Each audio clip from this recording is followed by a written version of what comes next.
Уважаемые коллеги, дорогие друзья, прежде всего поздравляю всех вас с наступающими новогодними праздниками. Желаю всем доброго здоровья, вам и, как в таких случаях говорят, вашим близким.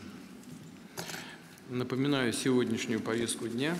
Она звучит так: о повышении роли и престижа педагога и наставника. И поэтому самые теплые слова благодарности и признательности хотел бы сказать в адрес учителей, всех, кто посвящает свою жизнь становлению новых поколений граждан России. Именно в вашу честь нынешний, уходящий уже 2023 год был объявлен в России годом педагога и наставника. Сегодня здесь, в этом зале, также присутствуют и учителя, и воспитатели, и сотрудники отечественных предприятий, которые ждут кадры. Вместе обсудим, что нужно дополнительно сделать для развития широкого, подлинно всероссийского движения наставников. Сейчас в эту работу включаются граждане всех возрастов и профессий, состоявшиеся специалисты, студенты и даже школьники, участники всероссийского движения детей и молодежи, наши военнослужащие, ветераны боевых действий, а также волонтеры и предприниматели.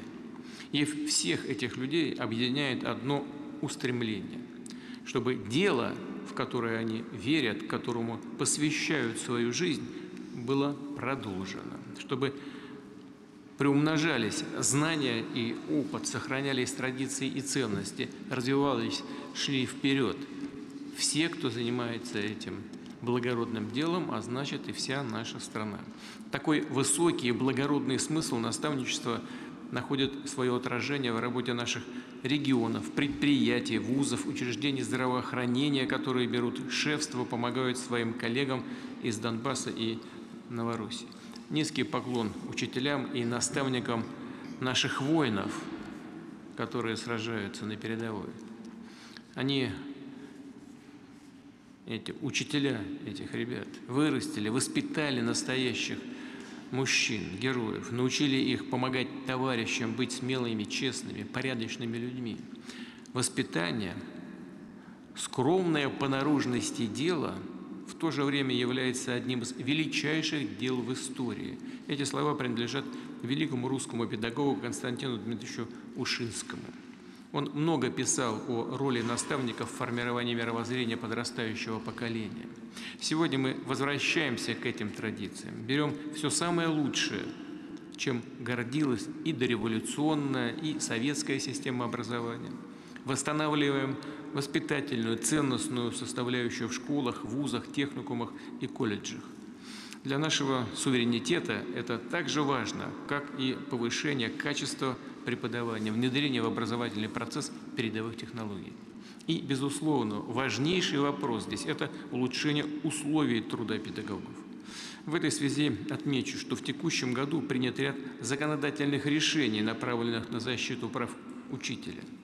Также расширились география и охват педагогических форумов, конкурсов, профессионального мастерства, а значит и возможности для обмена идеями и наработками педагогов по всей стране. Я прошу министра просвещения Сергея Сергеевича Кравцова сегодня подробно рассказать о результатах работы, итогах года педагога и наставника. Что считаю важным, крайне важным?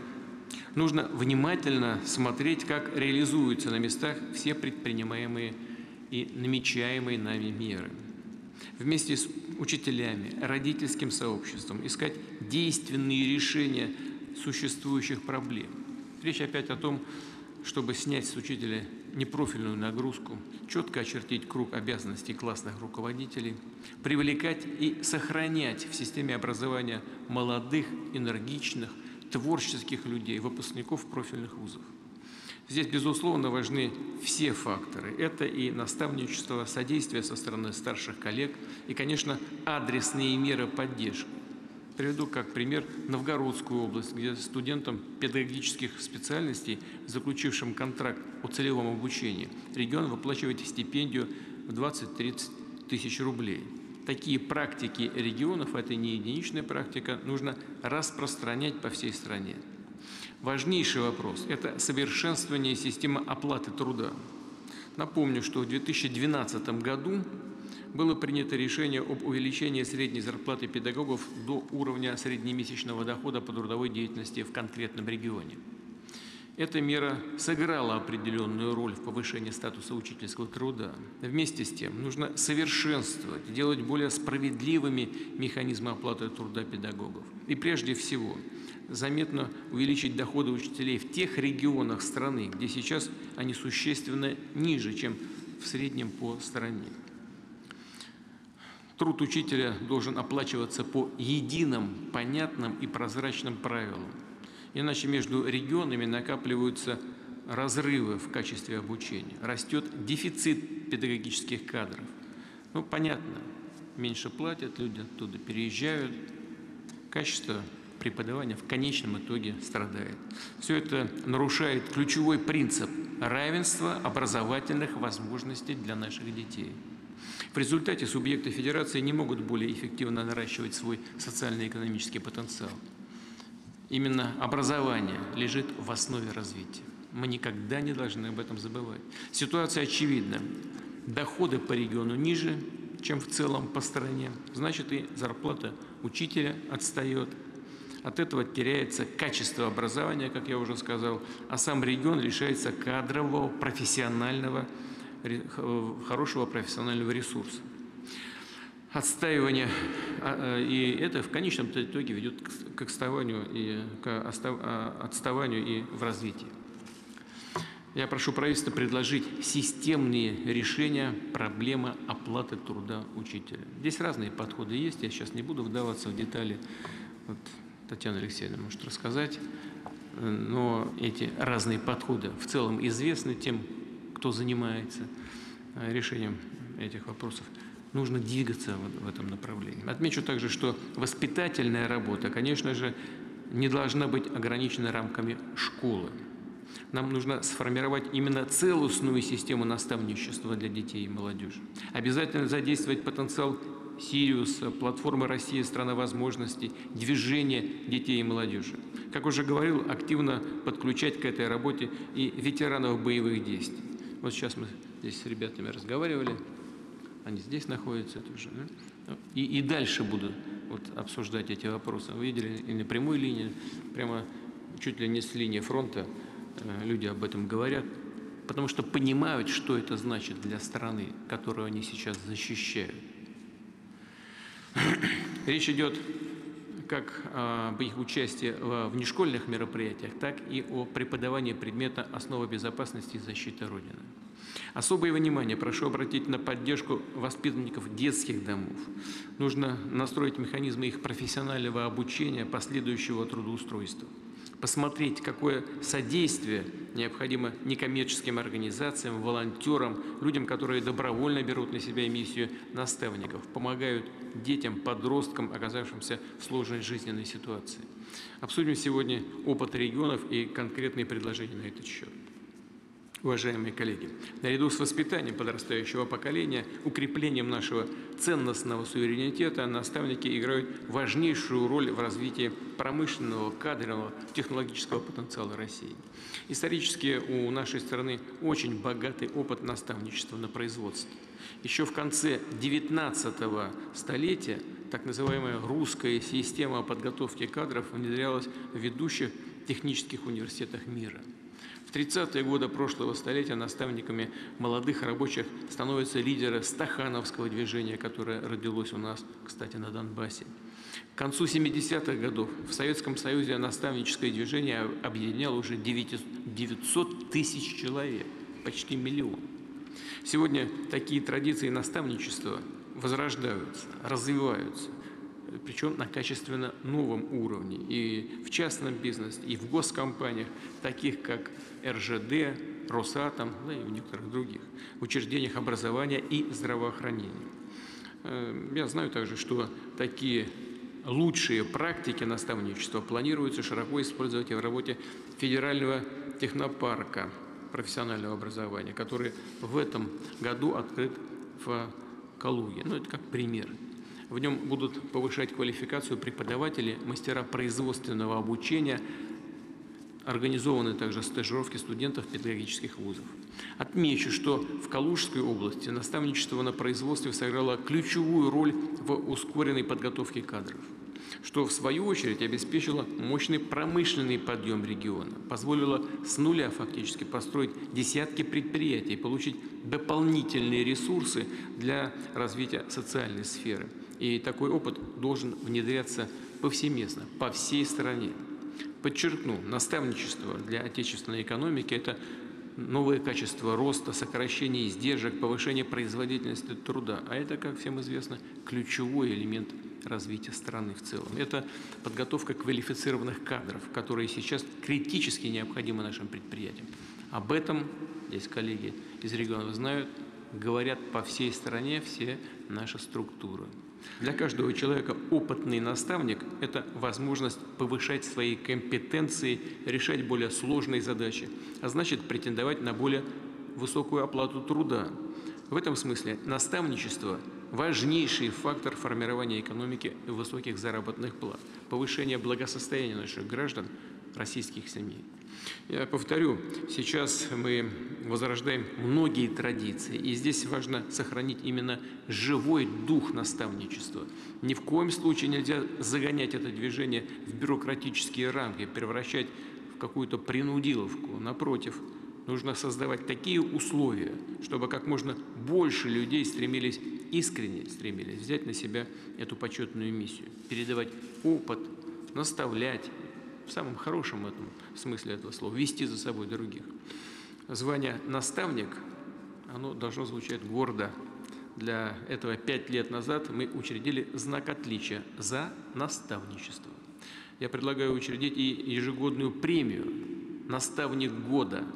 Конкретные шаги для повышения престижа и статуса наставников должны предпринять и все наши регионы. Обращаюсь ко всем присутствующим здесь коллегам, руководителям регионов Российской Федерации. Наряду с моральными должны существовать и материальные стимулы поощрения такого значимого для страны труда. Поэтому возможности начисления доплат за работу наставников нужно предусмотреть законодательно. Далее, в рамках профессионалитета учащиеся колледжи могут попробовать себя в реальных проектах на площадках крупнейших предприятий. Такие же возможности для стажировок студентов должны быть также созданы в малых, средних компаниях, в том числе в IT, в креативных индустриях, в туризме. Этот вопрос на недавней встрече поставили и победители чемпионата рабочих профессий. Я полностью согласен с их предложением, и нужно его поддержать.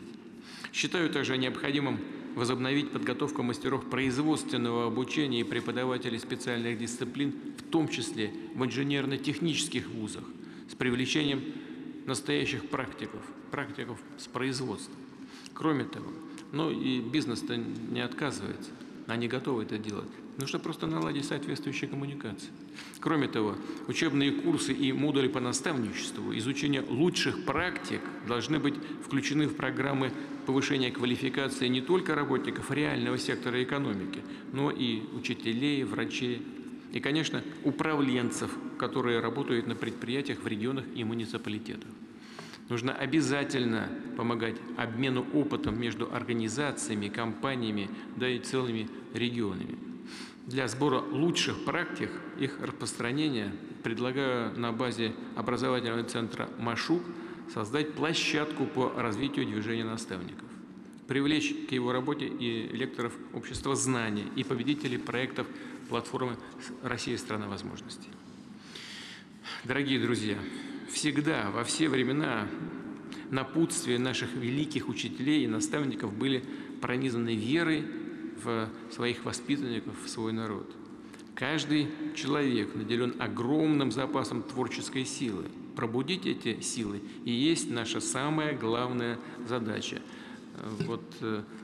Привожу высказывание человека, к которому отношусь с уважением, потому что он создавал наш национальный вид спорта, борьбу самбо. Это Анатолий Аркадьевич Харлампиев. Он был не только тренером хорошим, но и воспитателем. У народа России колоссальный потенциал, и нам нужно создать все условия, чтобы люди разных возрастов могли добиваться высот в науке, технологиях, на производстве. А от совместных достижений наставников и их учеников в конечном счете зависит и судьба России. Я знаю, что руководители регионов накануне Государственного совета обсуждали возможные меры поддержки движения наставников. И эти предложения, безусловно, сегодня тоже обсудим. Пожалуйста, предоставляю слово руководителю рабочей группы Госсовета по образованию, губернатору Севастополя Михаилу Владимировичу Развожаеву. Михаил Владимирович, пожалуйста.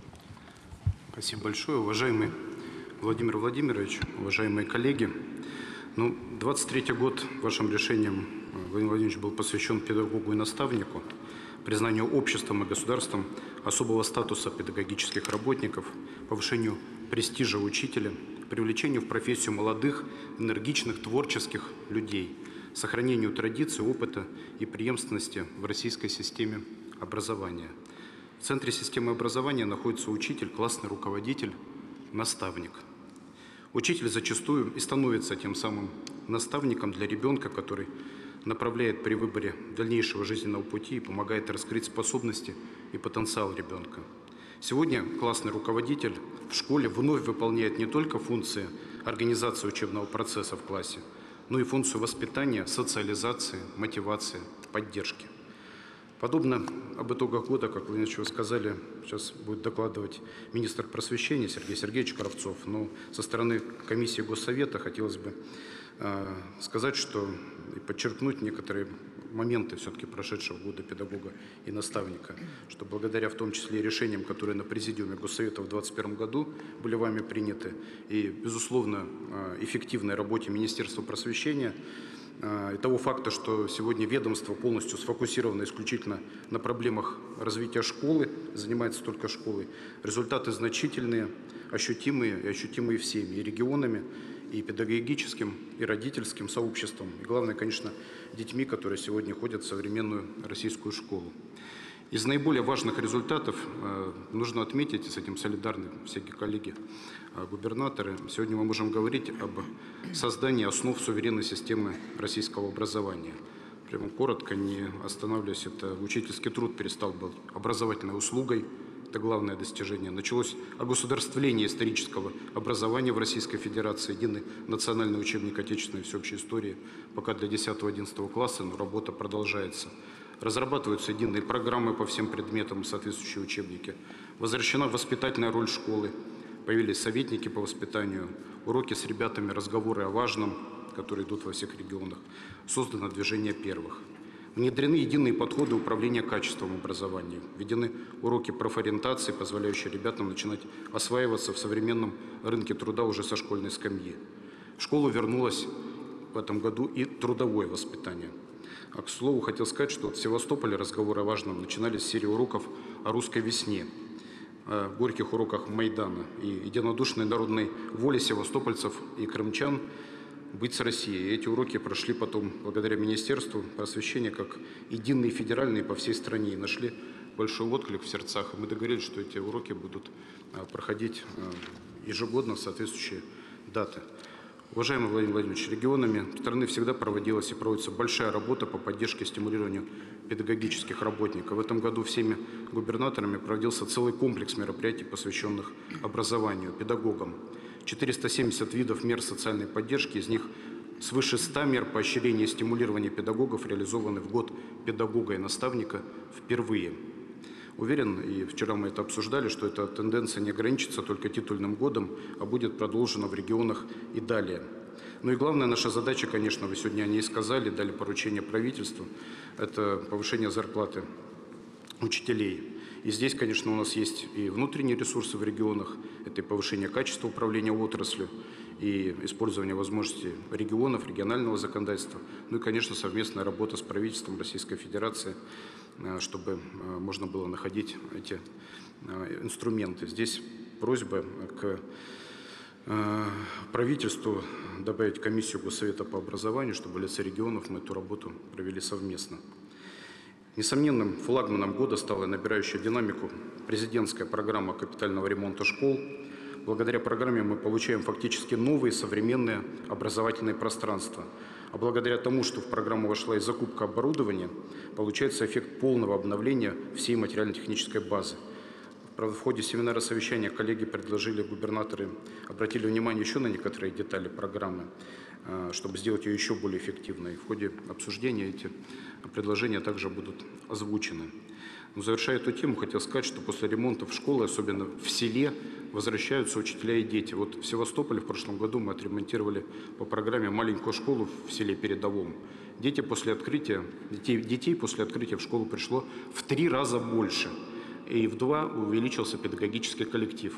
Конечно, в абсолютных это небольшие цифры, но это тенденция, которую мы фиксируем после каждого капитального ремонта. Потому что раньше из этих сельских школ родители возили детей в город, потому что там были лучшие условия. А сейчас качественная инфраструктура образовательная, современное образовательное пространство появились в шаговой доступности. И, конечно, как никогда в этом году проводилась масштабная информационная кампания, призванная сообщить как можно большему числу граждан России о важности и значимости профессии педагога. Это и конкурсы профмастерства всероссийского уровня, где представлены все педагогические работники, просветительская деятельность в средствах массовой информации, формирование профессиональных сообществ из активных и ярких представителей педагогической среды. К слову сказать, Владимир Владимирович, телешоу «Классная тема». Вот сейчас мы на выставке только что с Екатериной Андреевной Сигаревой ее обсуждали. Она сегодня работает тоже на Госсовете. Конечно, сделала профессию учителя модной, потому что эта программа прям целыми городами болели за наших учителей. И, конечно, с нетерпением в январе будем смотреть финал и готовиться к следующим сезонам. Не могу не сказать о проблеме, которую нам пока не удалось преодолеть. Вы о ней уже сказали тоже в вступительном слове о излишней где-то бюрократической загруженности учителей. Это прежде всего бумажная загрузка. Здесь надо отметить, что эта проблема уже решается министерством. Приказом Министерства просвещения определены исчерпывающий перечень документов, которые необходимо заполнять учителям. Казалось бы, в принципе, эта проблема должна была быть решена. Но, к сожалению, есть большое количество документов, которые не регулируются законом об образовании, и они все равно направляются в школу. И здесь, конечно, мы вчера это обсуждали очень подробно на семинаре, и хотели попросить вашего поручения правительству совместно с комиссией Госсовета по образованию, Министерством просвещения провести работу и найти нормативные способы ликвидации этой непрофильной переписки. И, переходя к тематике наставничества, хотелось бы сказать, что как социальное явление оно существовало на протяжении многих веков в России, сопровождало жизнь людей на всех этапах общественного развития, представляя в своей основе процесс передачи опыта от старшего поколения к младшему. Вот вы уже тоже сегодня вспоминали Константина Дмитриевича Ушинского. Он сформулировал основную задачу, результат наставнической деятельности, развития самостоятельности, входящего в жизнь человека, способности действовать без помощи извне. Данный тезис, он, собственно, и был основой для дальнейшего развития наставничества и в дореволюционной России, и в Советском Союзе. Много есть определений наставничества, но тоже один из них – это особый вид социально-педагогической деятельности, в которой присутствуют элементы духовно-нравственного воспитания, профессионального обучения, психологической поддержки. И совершенно очевидно, что наставничество – особый феномен и не является в чистом виде ни обучением, ни воспитанием. Сложный симбиоз личного влияния зрелого носителя профессии и опыта на, как правило, молодого человека, проходящего становление в своей профессиональной жизни. Это всегда внутренняя мотивационная, мотивированная очень форма взаимодействия сторон. И наставник, и наставляемый нуждаются друг в друге, оба реализуют себя благодаря этому взаимодействию. Вы знаете, Владимир Ильич, вот вы тоже сказали о том, что очень тонкая тема и нельзя здесь перерегулировать. Поэтому, вот возвращаясь опять же к вопросу коллеги на выставке из «Факела», который говорил, что надо стандарты четкие, профессиональный стандарт придать, значит, закон и так далее. Мы все-таки вчера очень подробно и долго это обсуждали, договорились, что нужно руководствоваться здесь принципом «главным не навреди», чтобы та практика, которая уже сегодня сложилась, чтобы она не была девальвирована или, не дай бог, каким-то образом подвергнута ненужной коррекции. И, конечно, здесь надо начинать с долгого профессионального обсуждения концепции развития наставничества. А сегодня, чтобы на данном этапе, Владимир Владимирович, поддержать развитие наставничества, вот по результатам вчерашней работы групп на семинаре совещания, у нас было 5 столов, коллеги-губернаторы очень подробно обсуждали наставничество в различных направлениях. Вот, есть ряд предложений, которые на ваше решение мы вместе решили вынести, о которых договорились с правительством. Я, с вашего позволения, их озвучу. Первое, внести, и вы об этом сейчас сказали, в трудовое законодательство, то есть по сути в Трудовой кодекс материальное стимулирование работников в связи с осуществлением наставничества. То есть сегодня это де-факто и так происходит, но не называется выплатой за наставничество. Министерство труда к такой поправке готово, мы это обсуждали, значит, и, собственно, после получения поручения эти корректировки можно будет внести. Кстати, подумалось, что следующим шагом могло бы стать освобождение этих выплат от налога на доходы физических лиц, потому что это все равно небольшая в совокупности общей заработной платы, доплаты.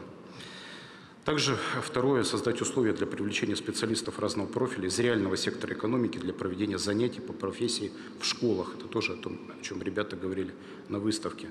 А подготовку наставников можно было бы проводить на базе Российского общества знания.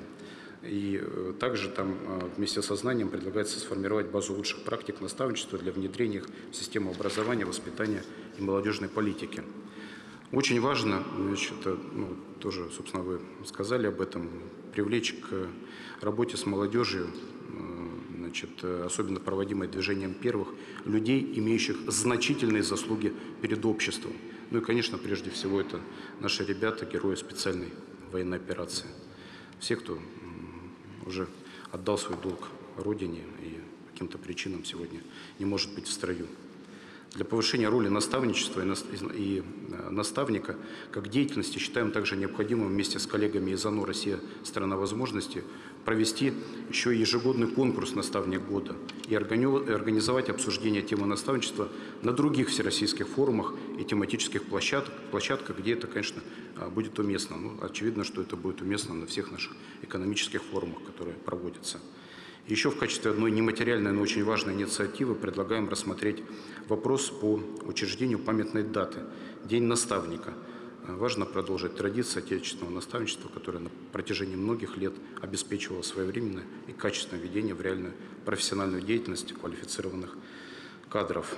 Вот, уважаемый Владимир Владимирович, завершая тему наставничества, свое выступление, свой доклад, как говорится, вот не очень корректно цитировать руководителя в его присутствии. Но вчера мы на семинаре очень долго обсуждали, и когда говорили про архетип наставника, так сказать, абсолютное большинство моих коллег назвало президента Российской Федерации своим наставником. И поэтому, если я позволю, вот как наставника все-таки процитировать вас, вы сказали эту фразу на встрече с участниками Всероссийского форума «Наставник», и она лично для меня таким является понятным целеуказанием, собственно, в этой работе. Любой профессионал всегда мечтает о том, чтобы дело, которому он посвятил свою жизнь, оказалось в будущем в надежных руках. Думаю, что в этом сама суть наставничества. Владимир Владимирович Путин. Пользуясь трибуной, хотел поблагодарить всех коллег-губернаторов, коллег из федеральных органов власти, педагогических и общественных деятелей за активное участие в работе комиссии по образованию, за деятельное участие в подготовке предложений к заседанию Госсовета. Коллеги, большое спасибо за внимание. Спасибо. Спасибо.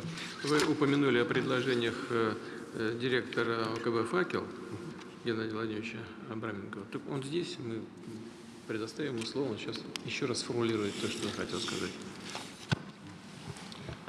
Вот, как раз два предложения, с которыми я выступил на выставке. Это одно из важных предложений, это все-таки определить правовой статус наставника, рассмотреть это либо в профстандарте это сделать, либо в трудовом законодательстве, для того, чтобы у промышленности было больше возможностей у руководителей промышленных предприятий, опираясь на те нормы, которые уже определены на федеральном уровне, определять эти требования к должностным инструкциям и к правам и полномочиям наставников на производстве и тех наставников, которых мы отправляем в школы, в средние учебные заведения. Вот вы слышали, что наш докладчик говорил, Михаил Владимирович, но тем не менее, все мы услышали, подумаем. Мы с вами говорили сейчас об этом на выставке. Спасибо. Сергей Сергеевич, пожалуйста, Кравцов, министр просвещения. Уважаемый Владимир Владимирович, уважаемые коллеги, прежде всего, позвольте, Владимир Владимирович, поблагодарить вас за решение объявить год педагога и наставника 2023 год, год 200-летия со дня рождения выдающегося российского педагога и ученого Константина Дмитриевича Ушинского. Хочу отметить глав субъектов Российской Федерации. На вашем уровне было реализовано более 470 мер поддержки педагогов на общую сумму свыше 53 миллиардов рублей. Также в регионах и на предприятиях активно внедряется наставничество. Поддерживаю предложение Михаила Владимировича о необходимости разработки и утверждения концепции развития Института наставничества в Российской Федерации на период до 30 года, а также усилить работу по этому направлению в средствах массовой информации. Уважаемый Владимир Владимирович, вы не раз говорили, как важен, жизненно необходим для России суверенитет в политике, безопасности, экономике, культуре. И сегодня он укрепляется во всех своих составляющих. В этой связи одной из наших главных задач в текущем году было завершение нормативной работы по оформлению суверенной системы образования, по ее защите от любого внешнего вмешательства. Все соответствующие ключевые изменения в федеральное законодательство внесены. Хочу поблагодарить за оказанную поддержку Совет Федерации, Государственную Думу, лидеров присутствующих здесь партий и, конечно, руководство правительства. Что конкретно мы вкладываем в это понятие «суверенная система образования»? Во-первых, это единое образовательное пространство, нацеленность на формирование широкого кругозора школьников по всем предметам. Сегодня выстроена четкая структура, что изучать в каждом классе и по каждому предмету, с учетом национальных интересов страны, под актуальные и перспективные задачи развития экономики. С 1 сентября текущего года в школы страны поступили единые государственные учебники истории для 10-11 классов. Завершаем работу по государственному учебнику истории для 5-9 классов. По литературе в федеральную учебную программу вошли выдающиеся произведения, такие как «Молодая гвардия» Александра Фадеева, «Брестская крепость» Сергея Симонова, в августе 1944-го Владимира Богомолова, «Русский характер» Алексея Толстого, «Тихий дом» Михаила Шолохова и многие другие. С 1 сентября проводим занятия по профориентации совместно с обществом знания. Начиная с 6 класса по четвергам проходят уроки «Россия. Мои горизонты». На днях мы в том числе рассказывали о масштабной, на этих уроках рассказываем в том числе о масштабной международной выставке «Россия», которая сейчас развернута на ВДНХ. И как результат, в этом году мы выполнили поставленную вами, Владимир Владимирович, задачу. Россия вошла в десятку стран по качеству общего образования. Одно из зримых тому подтверждений – стабильные успехи ребят на международных олимпиадах. По физике, информатике, астрономии сборные привезли полные золотые комплекты. По математике из 6 участников 5 золотых медалей, 1 серебро. 2 недели назад наша сборная с триумфом вернулась из Таиланда. Все 6 участников естественно-научной олимпиады взяли награды высшей пробы. Следующий важнейший элемент суверенной системы образования – это воспитание. В 2020 году в соответствии с вашим, Владимир Владимирович, поручением система воспитания вернулась в школы. В ее основе положение стратегии национальной безопасности и ваш указ об укреплении традиционных российских духовно-нравственных ценностей. Утвержден единый календарь воспитательных мероприятий. В каждой школе, колледже по понедельникам поднимается флаг, исполняется гимн России. Это действительно торжественные мероприятия. По данным социологических исследований, 88% граждан нашей страны считают такое нововведение правильным и важным, поддерживают его. Проводим разговоры о важном. О необходимости таких занятий говорят 91% граждан нашей страны. В этом году прошли уроки, посвященные единству народов России, семейным ценностям, дружбе. Методические материалы «Наши герои» направлены в регионы. Это целая плеяда выдающихся соотечественников, чьи имена знают во всем мире. Такие материалы помогают и в оформлении школьных пространств. Соответствующие рекомендации мы также направили в регионы. Кроме того, в этом году законодательно закреплена возможность привлечения школьников к общественно полезному труду. А со следующего года в школьной программе вновь будут уроки труда. Также вводится новый предмет «Основы безопасности и защиты Родины». К его преподаванию, о чем Владимир Владимирович сказали, в вступительном слове будут привлекаться участники и ветераны боевых действий Центра «Авангард» и «Воин». В школах и колледжах введена должность советника директора по воспитанию. Кстати, конкурс на ее замещение составляет 3 человека на место, причем почти 60% подавших заявки в возрасте до 35 лет. За 3 года практически в каждой школе создан школьный театр, спортивный клуб, школьные музеи открыты в каждой второй школе.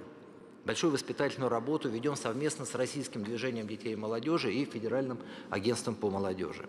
Комплексная работа в этом направлении дает хороший результат.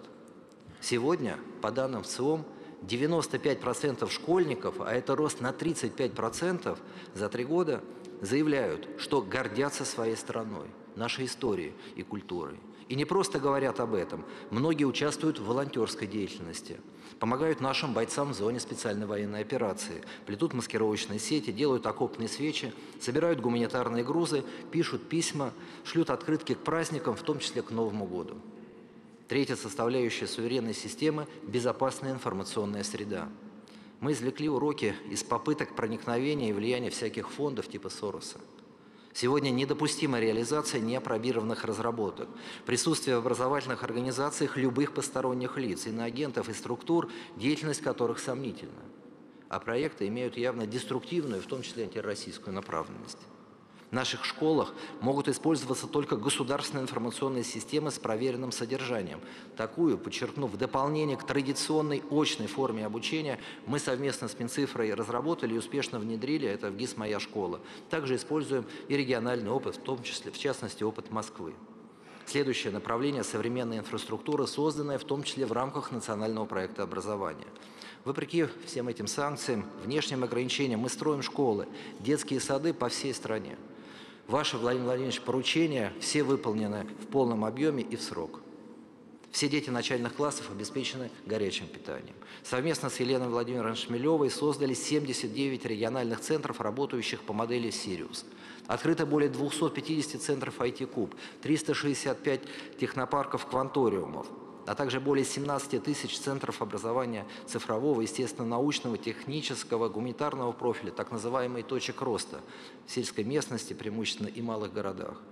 Тем самым расширяем возможности школьников для углубленного изучения физики, математики, информатики, что важно для обеспечения технологической независимости нашей страны.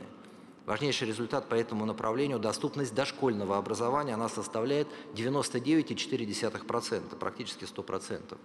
Благодаря вводу в эксплуатацию, в том числе 1651 детского сада. В школах полностью ликвидирована 3-я смена. Открыто рекордное количество новых школ – 1179. Отремонтировано более 3500 школ. И, наконец, основа всей суверенной системы образования – это педагоги. Наши дорогие учителя и наставники. Мы серьезно изменили подходы к самой подготовке педагогических кадров, утвердили единые программы, синхронизовали их со школьными стандартами. В этом году в рамках развития системы учительского роста ввели новые квалификационные категории – педагог-методист и педагог-наставник. Благодаря вашей, Владимир Владимирович, поддержке переоснастили все педагогические вузы Министерства просвещения. Что касается денежных поощрений за классное руководство, они выплачиваются без сбоев, своевременно как в школах, так и в колледжах, кураторам групп. Недавние поправки в закон об образовании значительно усилили правовую защиту педагогов. И, как известно, в законе больше нет такого понятия, как образовательная услуга. Результат? В этом году педагогические специальности вышли на 2-е по популярности место. Конкурс составил в среднем 11 человек на место. Уважаемый Владимир Владимирович, уважаемые коллеги, мы прекрасно понимаем, что еще остается ряд проблемных вопросов. Не в каждой школе реализовано в той или иной мере, о чем я говорил. Так по-прежнему актуальна проблема бюрократической нагрузки. Получаем такие сигналы с мест и не снимаем этот вопрос с контроля. Учителя должны заполнять только те 5 документов, которые нормативно закреплены. Готовы совместно с профильной комиссией Госсовета Михаилом Владимировичем Развожаевым представить итоги реализации пилотного проекта по снижению документационной и бюрократической нагрузки на педагогов. Если потребуется, оперативно проработаем уточняющие поправки в законодательство. Порой возникают и такие ситуации, когда происходит дублирование при заполнении учителем электронного и бумажного журнала других документов. Неоднократно направляли разъяснения о недопустимости такой практики. Будем помогать учителям вникать в каждый такой случай и наводить порядок. Просьба и глав регионов помочь нам в этой работе. Далее, это, конечно же, оплата труда педагогов. Майские указы играют огромную роль, исполняются. Но при расчете зарплат возникает определенная дифференциация. Например, не всегда педагоги понимают, за что начисляются стимулирующие выплаты. Поэтому на прошлой неделе в рамках Российской трехсторонней комиссии совместно с профсоюзом утвердили наименование всех стимулирующих и компенсационных выплат для учителей. Систематизировали их. Этого давно ждали учителя. Будем добиваться, чтобы решение РТК было исполнено. Еще одна важная задача – и дальше повышать престиж профессии педагога-учителя. Будем делать это активнее и шире, с привлечением возможностей кино, телевидения, других средств массовой информации, интернета. Также на контроле будем держать кадровый вопрос, особенно в сельской местности. Здесь очень значима программа «Земский учитель» и ранняя профориентация. Уже порядка 80 тысяч школьников обучаются в 5500 психолого-педагогических классов. В ближайшей перспективе усилим подготовку по предметам, которые не входят в ЕГЭ. Это музыка, изобразительное искусство, физкультура, труд. Будем развивать школьный туризм, например, экскурсионные программы в парках «Россия. Моя история». Расширять просветительский проект без срока давности. Заниматься комплексным развитием инфраструктуры, в том числе на Донбассе и Новороссии, где весомую помощь оказывают регионы шефа, за это им отдельные слова благодарности. И добавлю, что к воспитательному процессу будем шире привлекать родителей. Это наш приоритет, особенно в предстоящий год семьи. Еще раз хотел бы поблагодарить вас, уважаемый Владимир Владимирович, за поддержку и за большое постоянное внимание к системе образования. Спасибо. Спасибо большое. Вот Екатерина Андреевна Сигарева, учитель химии муниципального автономного образовательного учреждения, но только что на выставке рассказывала мне об участии в телешоу. Классная тема, да? Екатерина Андреевна, пожалуйста. Уважаемый Владимир Владимирович, уважаемые участники Государственного совета, завершается год педагога и наставника, который объединил нас единой повесткой, яркими событиями и делами. По всей стране прошла акция «Спасибо учителю», где каждый мог выразить слова благодарности своему учителю или наставнику. И я сама с удовольствием приняла участие в этой акции, выразила слова благодарности своему первому учителю, который, наверное, для меня является тем ориентиром, за которым я пошла в профессию педагога. Я очень надеюсь, что эта акция останется с нами на долгие годы, как добрая традиция. В 2023 году проведено более 7 тысяч федеральных и региональных мероприятий, которыми были охвачены более 17 миллионов человек. На самом деле это просто колоссальные и масштабные цифры, которые действительно поражают. По всей стране прошли форумы, конференции, конкурсы и телешоу. Большая учительская неделя и форум классных руководителей, который собрал всех классных руководителей нашей большой страны. Я была участником этого образовательного события, и, что примечательно, учителя на таких событиях не только узнают новое, обмениваются опытом, но и также они озвучивают те вопросы и проблемы, которые их действительно волнуют. И ключевое в этом то, что к педагогам, к учителям действительно прислушиваются. Так, вами, Владимир Владимирович, был подписан закон, в котором собраны сразу несколько нововведений в сфере образования. И самое главное, что устанавливается главенствующая роль педагога, и педагог больше не оказывает образовательную услугу, а занимается действительно тем, ради чего он пришел в школу, дает знания и воспитывает. Классные руководители всей страны начинали каждый понедельник с разговоров о важном. И я, как классный руководитель, тоже начинала каждый понедельник с ребятами с разговоров о важном. Этот проект реализуется с прошлого года, с 1 сентября 2022 года. А в этом году к нему присоединился не менее важный и не менее интересный проект. Это профминимум или профориентационная деятельность, которую разработала и внедрила во все школы Министерства просвещения с 1 сентября 2023 года. Как классный руководитель 6 класса мы уже с ребятами знакомимся с разными профессиями и с разными отраслями, но еще мы знакомимся с теми достижениями, которые есть в нашей стране. И это тоже действительно очень важно. И на самом деле то, что внедрен этот проект, Это действительно здорово, потому что уже сейчас ребята могут наметить свой профессиональный путь и понимать вектор своего развития и то, где они хотят развиваться, где получить образование и в какой сфере трудиться. Это очень замечательный проект, и я надеюсь, что он с нами на очень-очень долго. Хочется отметить, что в этом году увеличилось число премий ко Дню учителю, а также победители и призеры конкурсов профессионального мастерства получают выплаты. Но вот, например, учитель, который участвовал в конкурсе «Учитель года», победитель, получил 1 миллион рублей. Это тоже очень важно, и мы ценим такие меры поддержки. Но еще важно то, где осуществляется наша профессиональная деятельность, потому что мы работаем в школе, и для нас очень важна та образовательная среда, в которой мы трудимся. И здесь, в нашей стране, тоже ведется очень большая и колоссальная работа. Строятся новые школы, осуществляется капитальный ремонт. Например, в нашей Липецкой области недавно после капитального ремонта открылась школа. И я, общаясь с коллегами, с молодыми педагогами, понимаю, что они с удовольствием туда идут. И им нравится техническое оснащение, оборудование, с которым они могут работать. Также по всей стране открываются кванториумы, точки роста и IT-кубы. И это тоже очень важно, потому что видно, как ребятам нравится заниматься там, и видно, как они проявляют интерес к естественно-научным дисциплинам. И если это возможно, поддержать учителей и наставников, тех ребят, которые проявляют интерес к естественно-научным дисциплинам и которые хотят развиваться в науке, в химии, физике, информатике. Как поддержать?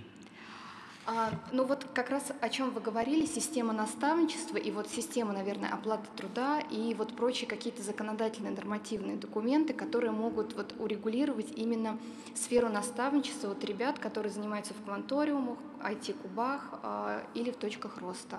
Предлагаете как-то выделить эту группу преподавателей и наставников? Здесь нужно подумать. Вот так однозначно я не могу вам ответить сразу на этот вопрос. Вот. Но в целом, если будут какие-то меры поддержки, это будет, конечно, в любом случае здорово. Это то, как раз о чем сегодня Сергей Сергеевич тоже говорил. Это важный момент. Особая благодарность за единые государственные программы и создание единых государственных учебников. Это как раз-таки то, о чем говорил Сергей Сергеевич, суверенитет, образование и единство во всем. Отдельно хочется сказать и поблагодарить о снижении документационной нагрузки. Действительно, с этим проблем нет, и документационная нагрузка снижена, но, к сожалению, как уже было озвучено и Сергеем Сергеевичем, и Михаилом Владимировичем, и общаясь с коллегами из других регионов, к сожалению, вот это поручение не всегда в должной мере исполняется.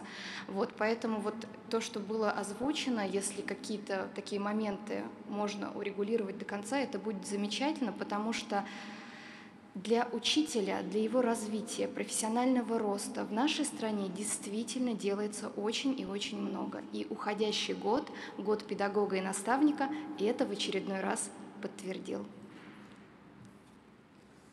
Спасибо большое. Давайте посмотрим, как идет работа в регионах. Солодов Владимир Викторович, пожалуйста. Уважаемый Владимир Владимирович, на протяжении всего 2023 года в тесном взаимодействии с Минпросвещением России регионами проведена очень большая комплексная работа, о ней мои коллеги уже говорили, но я могу повторить, что цифры говорят сами за себя. И мы можем смело утверждать, что год педагога и наставника нашел свой отклик по всей стране. В то же время мы понимаем, что социальные тенденции имеют определенную инерцию. И, конечно, решить в течение одного года вопрос повышения престижа профессии педагога просто невозможно. Я поэтому хочу тоже присоединиться к прозвучавшим тезисам о том, что очень важно продолжить работу и после окончания самого календарного года для достижения долгосрочного результата. Здесь хочу отметить и те проекты, которые привлекают общественное внимание. О них Екатерина Андреевна говорила, замечательный проект «Спасибо учителю». Два слова хотел добавить про профессиональные конкурсы, конкурсы профессионального педагогического мастерства. В этом году они стали более комплексны и являются на сегодня объективным инструментом оценки. Одновременно участие в конкурсах мотивирует к повышению профессионализма и создает возможность объективного общественного признания лучших учителей. А это особенно актуально для молодых учителей, которым важно видеть возможности профессионального роста и понимать правила, по которым работают карьерные и социальные лифты. Предлагается привязать присвоение квалификационных категорий для молодых учителей как раз к результатам профессиональных конкурсов, возможно, расширив число таких категорий, и можно использовать результаты также как базу для материального поощрения. Еще один пример – это конкурс флагмана образования, который в этом году был реализован на платформе «Россия – страна возможностей». Этот конкурс показывает, что он может быть инструментом для формирования и кадрового резерва, и развития управленческих команд в школах. Образовательные программы для кадрового управленческого резерва в сфере образования уже сегодня крайне востребованы. Хочется предложить их продолжить. Чего уже удалось добиться однозначно? Это, конечно, повышение привлекательности и престижа педагогического образования, причем как в вузах, так и колледжей. За 12 лет средний балл ЕГЭ при поступлении на педагогические специальности вырос на 10 баллов и превышает средний балл приема. Отдельно подчеркну, что растет и объем платного приема, он в 2,5 раза увеличился. Мы можем сегодня констатировать, что удалось переломить ситуацию, когда педвуз выбирался абитуриентами по остаточному принципу, по принципу «некуда идти». Сегодня, общаясь с ребятами, студентами первых, вторых курсов, я вижу мотивированных, ярких, активных ребят, которые заинтересованы в работе учителями. Это подтверждают, Владимир Владимирович, и социологические исследования. Более 60% ребят выбирают педагогические профессии именно из-за интереса к этой деятельности. С этим связана и наша главная задача на будущее – сделать так, чтобы активные молодые учителя, выпускники вузов пришли в школы. Пока эта задача решена не полностью, и, к сожалению, тенденция старения педагогического состава в школах в целом сохраняется. А значит, нужны дополнительные, как вы справедливо отметили в вступительном слове, адресные меры поддержки именно молодежи, программы адаптации вчерашних студентов в школах и внутренняя система наставничества. Приведу пример Камчатского края, региона, который я возглавляю. Здесь системная работа позволила нам увеличить долю молодых учителей моложе 30 лет до 17,3%. Это на 70% выше среднероссийского показателя. И еще один конкретный пример хочу привести. Это небольшая камчатская сельская школа в Николаевке, это село в Елизовском районе.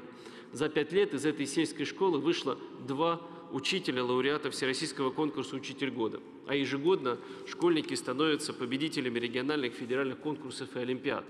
Благодаря чему? Работе по привлечению молодых учителей, созданию того, что называется благоприятный моральный климат и атмосфера. В этой связи считаю, что программа привлечения и адаптации молодых учителей должна быть в фокусе внимания всех директоров школ в стране. Возможно, ее стоит закрепить и как показатель эффективности в результативных контрактах. Уже Екатерина Андреевна говорила, что большую роль для молодежи играет обновление материальной базы. Еще раз хочу поблагодарить за программу капремонтов школ. И хочется внести предложение ее расширить на пришкольные территории, включить возможность в проект капитального ремонта именно пришкольную территорию добавлять. Ведь мы понимаем, что образовательная среда не заканчивается самим зданием, а объективно именно пришкольные пространства зачастую остаются проблемной зоной. Ну и очень важно, чтобы к проектированию ремонтов школ привлекались сами студенты педагогического профиля, чтобы будущие учителя могли сформулировать запрос на школу мечты, в кавычках. Кстати, Владимир Владимирович, проект с таким названием уже реализуется в ряде регионов, и, на мой взгляд, его надо поддержать и расширить охват. Конечно, молодежь волнует и уровень заработной платы, об этом говорили мои коллеги, и важно, чтобы те дополнительные выплаты, меры поддержки, о которых Сергей Сергеевич упоминал, были сохранены в будущем и остались приоритетом и на федеральном, и на региональном уровне. Владимир Владимирович, в завершение хотел внести еще одно предложение по тематике наставничества. Мы видим очень активный интерес со стороны наших граждан к этой теме. Например, по запросам в поисковой системе Яндекс за месяц около 450 показов по теме наставничества. При этом основной барьер простой. А как на практике найти наставника? Или найти того, кому наставник нужен? Опыт решения в этой сфере уже есть, в смежной сфере по волонтерству, где созданная платформа «Добро.РФ» позволила увеличить количество добровольцев в 10 раз. В этой связи у меня предложение на ее базе создать платформу для наставников, которая позволит пройти верификацию операторов, обмениваться лучшими практиками, находить наставляемых или наставников и объединить сообщество, вовлеченных в наставническую деятельность, воедино. А показатели этой платформы в таком случае мы могли бы использовать как объективную метрику, оценку развития наставничества в стране. Просили бы поддержать. Спасибо за внимание. Спасибо за предложение, за идею. Мы часто говорим и практически все время говорим о том, что образование должно быть связано с потребностями рынка труда прежде всего. Пожалуйста, Борис Александрович, Борисов Александр Анатольевич, главный конструктор акционерного общества «Исток». Генеральный конструктор Борисов Александр Анатольевич.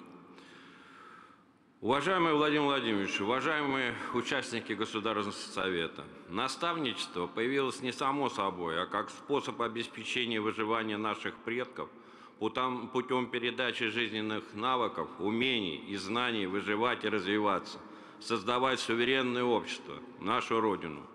В период критических перемен, когда необходимо оперативно принимать важные и правильные решения, особенно актуально иметь сильную команду наставников, профессионалов своего дела, которые, обладая исторической памятью, исключающей все лживое и наносное, основывающийся на истинных ценностях, исторических фактах, не позволяет потерять нравственные, профессиональные и жизненные ориентиры правильного развития общества. Нашему предприятию, созданному 4 июля 1943 года, за один день до начала победоносной переломной Курской битвы с целью обеспечения превосходства над немецко-фашистскими захватчиками везло на таких людей.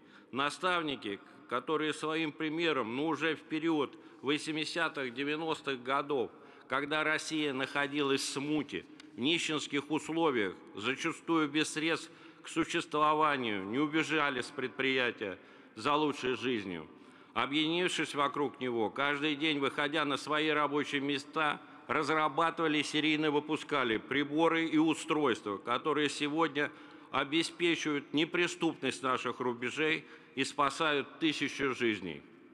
Развитие наставничества – это жизненная необходимость для эффективного развития нашего предприятия. Система наставничества на НПП «Истоки» включает 4 вида наставничества.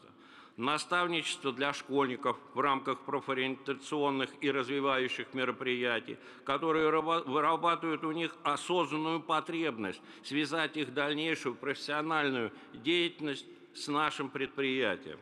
Это конференции, олимпиады, конкурсы, мастера-классы, день открытых дверей, летняя практика школьников на Истоке. Вы не представляете, какое количество у меня записываются детей разного возраста, чтобы поработать на Истоке хоть недельку. Формирование классов Ростеха с повышенной инженерной технической подготовкой – это лишь основная часть мероприятий, проводящихся с фрязинскими школами мероприятий ежегодно. Вторым видом является наставничество для студентов. Мы сохранили филиал РТУ «Мира» в Наукограде Фрязино. Он у нас уже функционирует порядка 60 лет.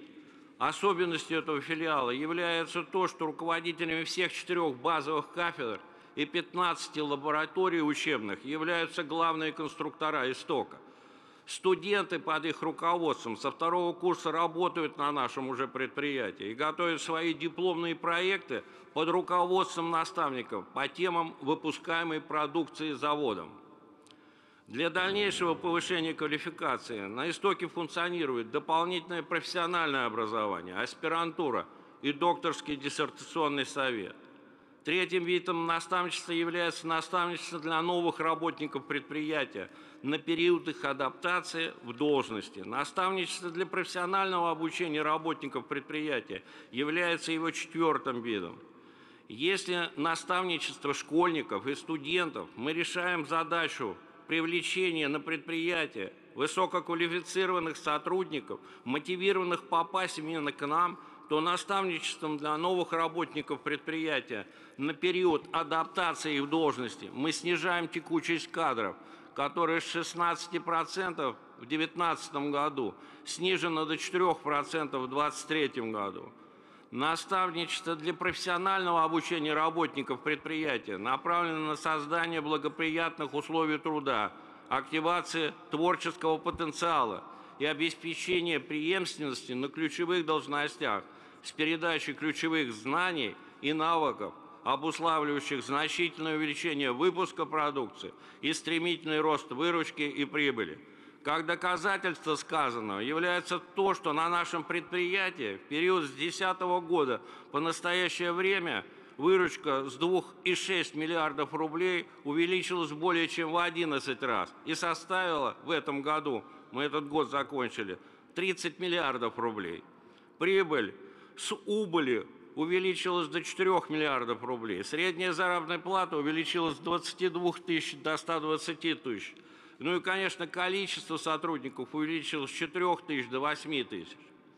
Следующим шагом, который будет сделан на нашем предприятии для развития наставничества, это создание с участием Министерства промышленности и торговли, Миноборнауки, государственной компании Ростех, Объединенной приборостроительной компании, Российского технологического университета МИРА и руководства Московской области в Наукограде Фрязино научно-образовательного экопространства, технологический центр для создания передовой инженерной школы в части привития молодым людям, школьникам и студентам инженерных знаний и практиков в области технических наук, информационных технологий, программирования и участия в научных исследованиях и производстве НПП «Исток».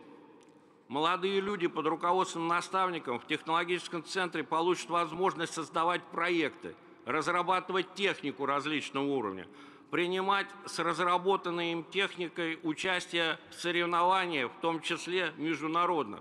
Например, вот недавно прошла битва роботов, где наша команда, конечно, такое скромное место заняла, но вошла в 1/8 финала этого международного конкурса. На кибердроне мы вышли по соревнованию дронов в полуфинал. И тем самым беспристрастно оценить возможности сделанных ими роботов, беспилотного транспорта, киберспортивных игр, VR-моделирующего пространства, цифровых двойников, а мы с вами получим будущих выдающихся инженеров нашей страны с горящими глазами, которые в недалеком будущем, впитав наши нравственные и профессиональные ориентиры, станут основной силой в обеспечении безопасности и технологического суверенитета нашей Родины. Прошу поддержать этот проект. Он будет первым такого уровня в Наукограде Фрязино. Однако развитие наставничества ограничивается ряд еще нерешенных вопросов. Это не определен статус наставника, его цели, задачи, отсутствует система ранжирования наставников по уровню их компетенции, не определен порядок и уровень оплаты труда наставников, отсутствует система подготовки наставника. Я предлагаю нормативно это отрегулировать, перечисленные вопросы, и закрепить их законодательно, потому что это очень важно.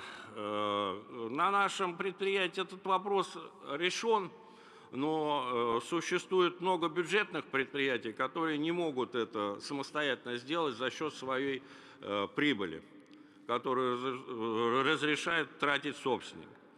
В заключение хотел бы сказать главное, Владимир Владимирович, что никогда НПП «Исток» не добился бы таких результатов, если не был бы окружен вниманием, заботой, практической поддержкой, постоянными усилиями со стороны лично вас, Владимир Владимирович, и руководства страны.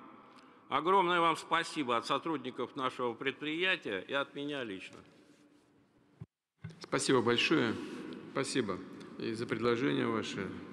Все это так или иначе мы продумаем и отметим потом в проекте решения. Мы уже говорили несколько раз, и сегодня тоже я упоминал об этом, о необходимости привлекать к работе, которую мы сегодня обсуждаем, людей, которые прошли через серьезные испытания, приняли для себя решение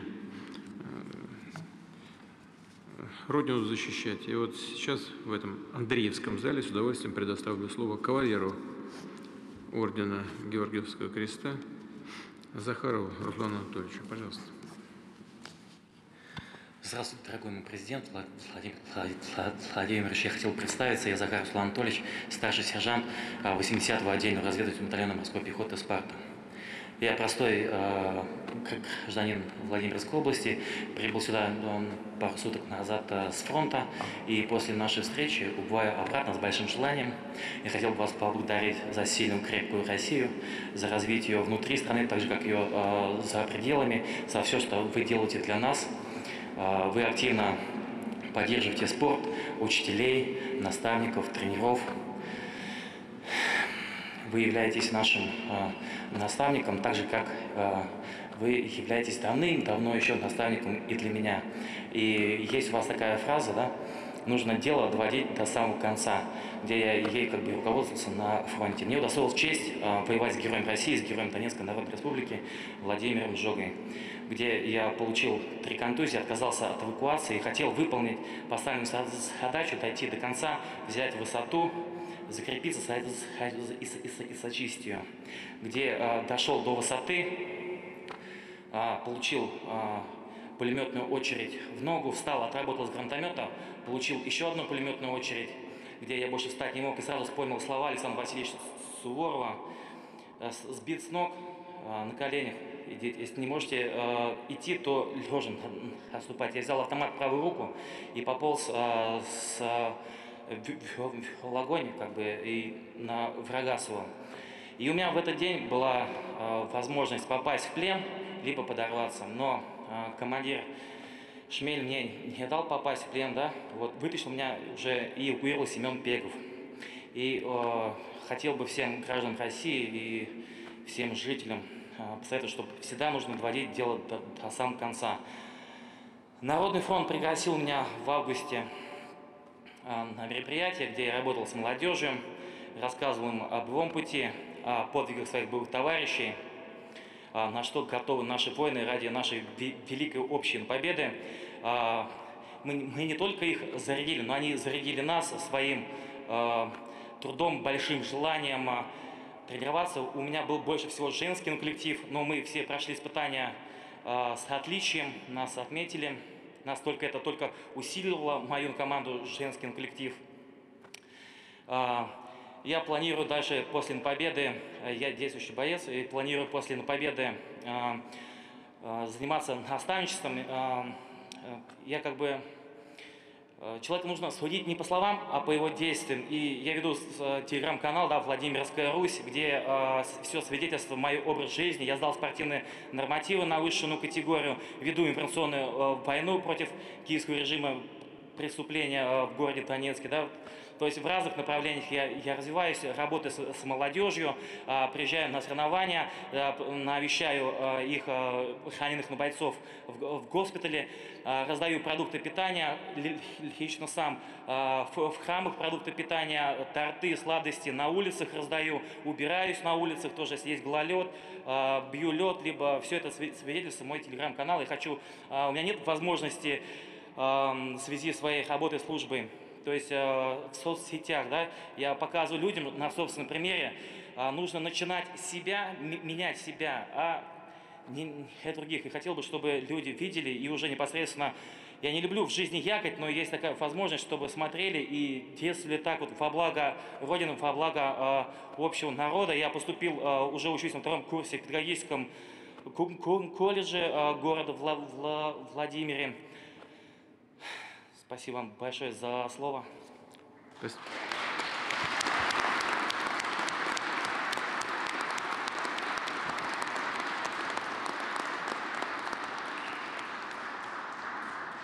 Алексей Анатольевич, добавите что-нибудь? Я могу только присоединиться к словам своего коллеги, боевого товарища. Конечно, большое дело делаем все вместе. И спасибо большое вам, Владимир Владимирович, за вашу поддержку. От лица всех наших ребят, тех, кто вернулся, и тех, кто еще продолжает защищать нашу Родину. Спасибо большое. Спасибо вам, ребята. Первое. Второе.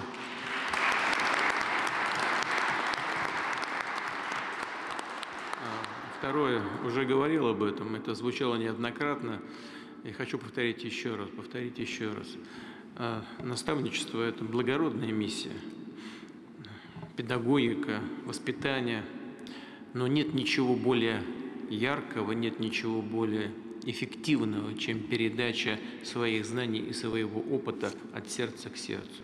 Нет ничего более эффективного, чем воспитание на собственном примере. Это самое главное.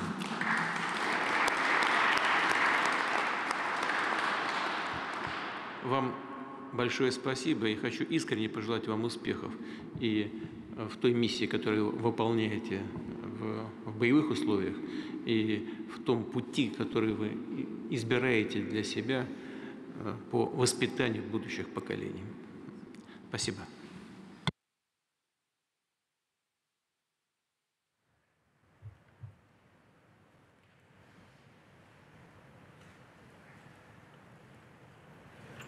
Татьяна Алексеевна, пожалуйста. Спасибо, Владимир Владимирович. Добрый день, уважаемые коллеги. Я бы хотела продолжить то, что вы сейчас сказали, Владимир Владимирович, поблагодарить ребят за их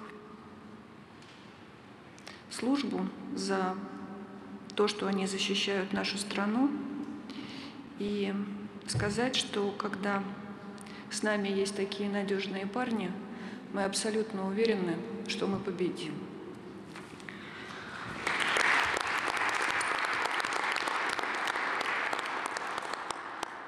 Я позволю себе прокомментировать некоторые выступления, которые сегодня прозвучали, и сакцентировать внимание на некоторых вопросах, которые вы тоже обозначили в своем вступительном слове. Первое – это заработная плата педагогов. Вы сказали о том, что мы должны двигаться по пути повышения заработной платы. Мы регулярно мониторируем ситуацию и исходим из необходимости исполнения вашего 597 указа 2012 года, который вы упомянули. Но практический опыт работы свидетельствует о следующем. Сейчас система образования находится на 3 уровнях управления. Это федеральный уровень субъекта и уровень муниципалитета. И по-разному нормативно регулируется.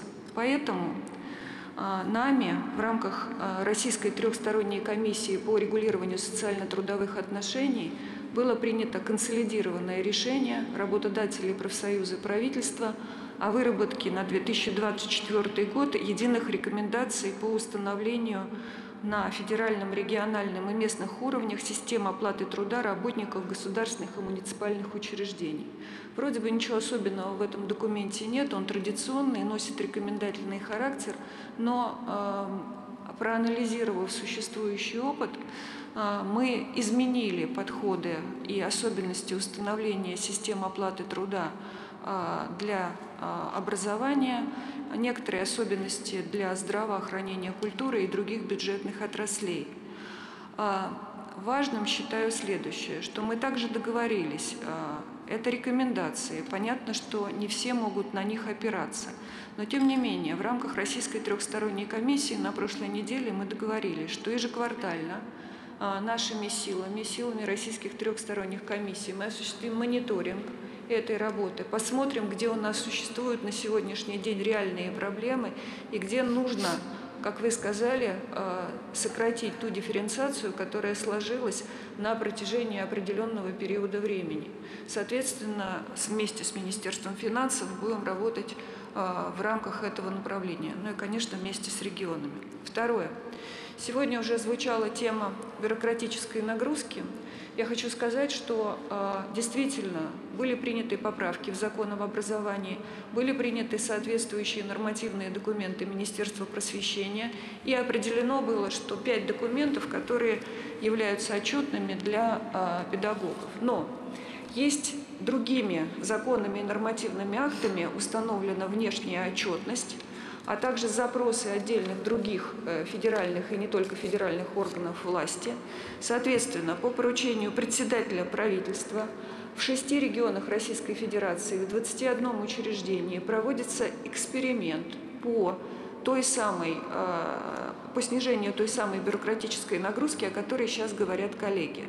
мы должны к началу следующего учебного года, то есть к 1 сентября 2024 года, это все завершить и принять решение о необходимости внесения изменений и в другие нормативные акты, которые не регулируются законом об образовании, но регулируются другими сферами права. И эту работу мы завершим, по ней будем докладывать отдельно и очень надеемся, что это существенно избавит педагогов от дополнительной бюрократической нагрузки.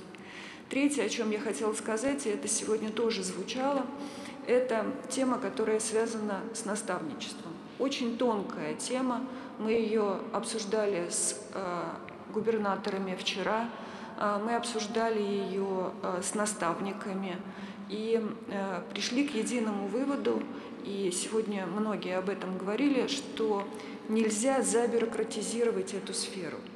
Серьезно, и она делится на две части. Первая часть – это то, о чем говорили наши коллеги из производственного сектора, то есть наставничество на предприятии работает. Очень многие производственники говорят о том, что у нас уже сложилась и сформировалась эта система, поэтому не нужно ее ломать, она привычная, она работает, и работает хорошо, и лучше, если вы возьмете лучшие практики, обобщите их и распространите на другие предприятия. Но о чем говорят производственники? Производственники говорят о том, о чем говорил сегодня Исток. Есть право выплачивать соответствующие стимулирующие выплаты или доплаты, но в трудовом законодательстве они не называются как выплаты за наставничество. То есть они не названы таковыми, у них нет имя собственного. Поэтому мы договорились вместе с коллегами вчера, что мы разработаем вместе с парламентом поправки в трудовое законодательство, которые выделят в составе фонда оплаты труда эти выплаты и соответствующим образом отрегулируют их дальше нормативными актами для того, чтобы это обрело силу закона, и это было четко выплата за наставничество. Причем это не связано исключительно с производственным сектором, просто на базе производственного сектора мы вырабатывали эти решения, а это любая сфера, где используется институт наставничества.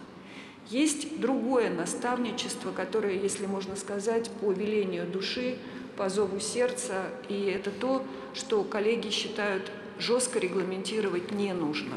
Но, тем не менее, мы видим, что есть необходимость все-таки некоторым образом упорядочить подходы к формированию такого рода наставничества. Поэтому сегодня Михаил Владимирович говорил в своем выступлении, что мы договорились отработать концепцию и модели наставничества как рекомендательные подходы пока. Дальше посмотрим, если потребуются еще какие-то дополнительные изменения в действующее законодательство, то тогда их отработаем вместе с субъектами Российской Федерации и вместе с комиссиями Госсовета.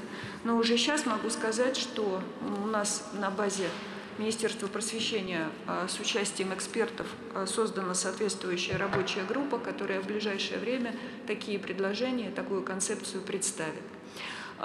И очень важная тема, две темы, пожалуй, о которых я хотела сказать, о которой сегодня тоже звучало. Год педагога и наставника не заканчивается календарным годом. И невозможно повысить престиж педагога и наставника за один год. Это наша практическая работа, и мы должны в этом направлении двигаться, всегда помнить об этом. И вы сегодня об этом сказали, потому что нет ничего важнее сферы образования. Она дает кадры для любой другой отрасли. И то, насколько качественно мы готовим ребят, зависит будущее нашей страны. Поэтому профессия педагога, профессия наставника всегда должна быть в почете. И те 53 миллиарда рублей, которые регионы Российской Федерации направили на цели поддержки педагогического состава и наставнического состава, конечно, должны быть сохранены, но я могу сказать, что ни от одного из регионов в обсуждении не прозвучало, что они собираются это исключать, и это очень хорошо. И, наконец, последнее. Благодаря нацпроекту, который вы определили в 2018 году, я имею в виду национальный проект образования, облик нашего образования очень сильно поменялся. За инфраструктурным обликом меняется и, конечно, содержание. И мы достигли определенного уровня, который мы бы хотели поддерживать и развивать. В процессе инфраструктурных и содержательных изменений происходят очень важные другие изменения, о которых сегодня говорили вы, о которых говорили коллеги. Это развитие суверенной системы нашего образования. Это очень важно. И мы бы хотели, чтобы в последующем, когда будут определяться будущие приоритеты, образование таковым осталось, и основные, лучшие его направления были поддержаны и дальше. Спасибо. Благодарю вас, Татьяна Алексеевна. Коллеги, пожалуйста, кто хотел бы что-то сказать? Геннадий Андреевич, прошу вас. Уважаемый Государственный Совет, сам факт, что в этом величественном зале, который свидетельствует о героической тысячелетней истории нашей державы, президент проводит это ответственное заседание, посвященное учителю и наставничеству, дорогого стоит.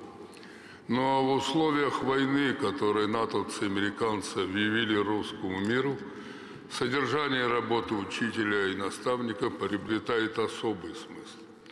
Я сам 17 лет пошел работать учителем сельской школы. У меня в семье 10 педагогов в 3 поколениях, 350 лет преподавали предметы, все практически, кроме иностранного языка.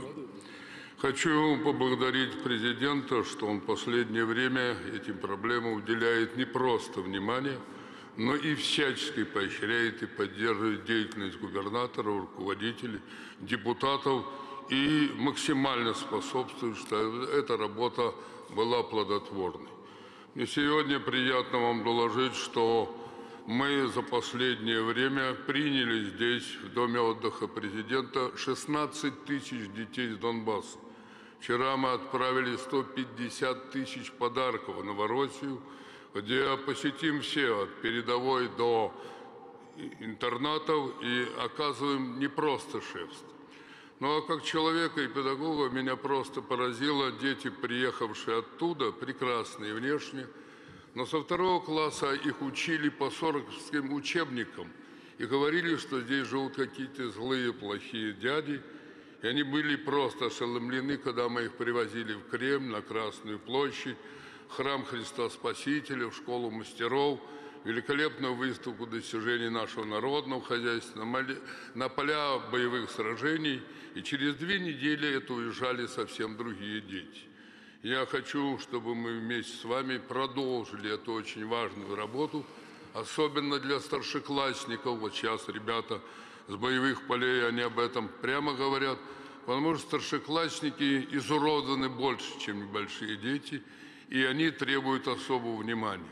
Но такая профилактика в течение 2 недель очень дорого стоит, и вы, особенно Новороссия, можете рассчитывать на нашу самую активную помощь и поддержку. Я служил 3 года в группе советских войск Германии. Владимир Владимирович рядом служил в разведке, я в военной разведке. И должен сказать, когда посетил Берлин и Рейхстаг, я был просто поражен. Берлин брали наши войска, где 7 из 10 были учителями или директорами советских школ. На колоннах Рейхстага не было ни одного написанного матерного слова.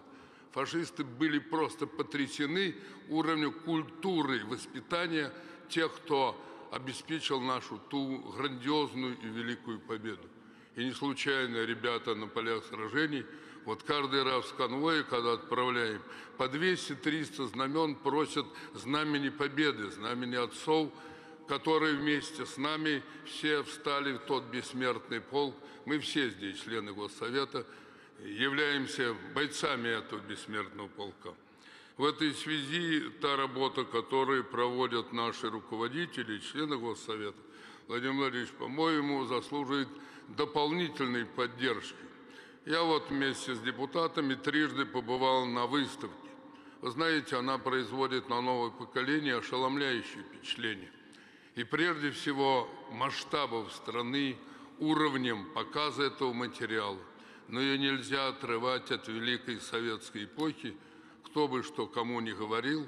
Но если взять последние 100 лет, то только два проекта, которые дали самый высокий результат. 30 лет советская страна показывала первые и средние темпы 14% в год. Китайцы показали 10%. И вас величают в Китае, вы 40 с лишним раз встречались с Си Цзиньпинем. Я с ним еще познакомился, когда он мэром Шанхая, выдающий руководитель. Мы сегодня, складывая потенциал, обеспечим безопасность и вместе с тем обеспечиваем уровень воспитания и подготовки нового поколения. Нам есть чем тут и с своей стороны поделиться, и чему теперь у них поучиться. И в этой связи, мне думается, нашу работу, особенно год 7 наступает, надо дополнить изучением, обобщением опыта и наставничества здесь сидящих руководителей. Мы обязаны ту огромную работу, которую президент проводит по утверждению нашего суверенитета, показать всем учащимся старшим классам и студентам, начиная от Мюнхенской речи, где было сказано прямо всему Западу: у русского мира есть своя история, язык, культура, традиции. Без этого не можем мы жить и развиваться. До вот последнего выступления я был на расширенной коллегии Министерства обороны.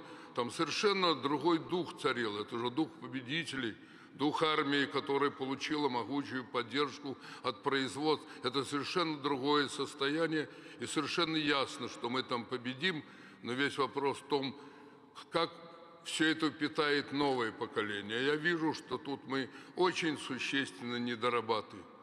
И ребята, которые там сражаются, вправе потребовать, чтобы и студенты, и школьники знали об их подвигах. Для нас это исключительно важно. Вот Володя, у нас председатель Думы, привез к Мишустину в этот центр управления. Я был в 80 странах, смотрел, как сформировано управление во многих. Но я должен сказать, на сегодня это лучшее, когда нам показывают все распределения обязанностей, поручения. Правда, я пожалел Голику, у нее 1400 поручений. Видимо, ей Сулуанов мало денег дает на науку, образование, культуру. Отсюда и появляются дополнительные поручения. Но сам факт, что каждый фиксируется, отчитывается, управляется, это опыт, который полезен всем. Или недавно обсуждали с Собяниным решение транспортной проблемы. Ведь в Москве всегда было настолько острой. Мы с вами долго обсуждали это. Сейчас гигантский прорыв в этом деле. У нас надо его распространить, вот за 3 года построить дорогу такого класса. Мне, как человеку, который с этим знаком, я первый орден до Орловского непрерывно получил, мне казалось, это невозможно. Но это решено, сделано, и новое поколение должно это знать и впитать. Недавно Сергей Сергеевич приходил, уже наша школа становится суверенной, уже восстановили все лучшее. Но вы подписывали первый указ о восстановлении детско-юношеской организации в школах и учебных заведениях. Нам надо двигать это более энергично и грамотно. Я у Миниханова проводил праздник уяв чувашского народа. 20 тысяч приехало. Приехала и Украина, и Молдова, и даже Прибалтика. Это был праздник души и праздник народного торжества. Это тоже уникального стоит. Но мы проехали 300 километров, ни одного сухого дерева. Почему? Потому что у Миниханова родитель был Лесников, и он министерство сельскохозяйства сберег как родное дитя, оно у него работает как часы. Вот куда надо возить, тогда и пожаров будет 5 раз меньше. Это, кстати, очень блестяще организовано у батьки Лукашенко, тем более он вам пообещал и с яйцом помочь недавно, вы так отшутились, но я думаю, наше Министерство сельского хозяйства задумалось над этой шуткой.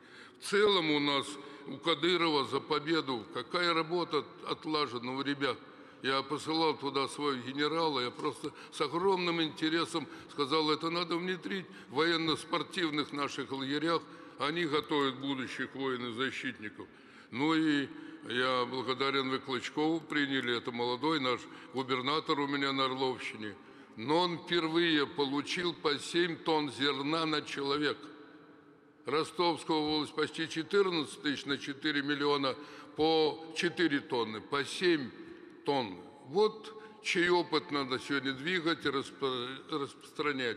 Это будет и учеба, наставничество. Но я уверен, что вот тот задел, который сделан, он позволит нам и победить, и выиграть. Но надо учитывать, впереди 5 очень жестких проблем, которые заставят нас и школу, и вуз перестраивать на новые рельсы. Вы недавно смотрели этот искусственный интеллект.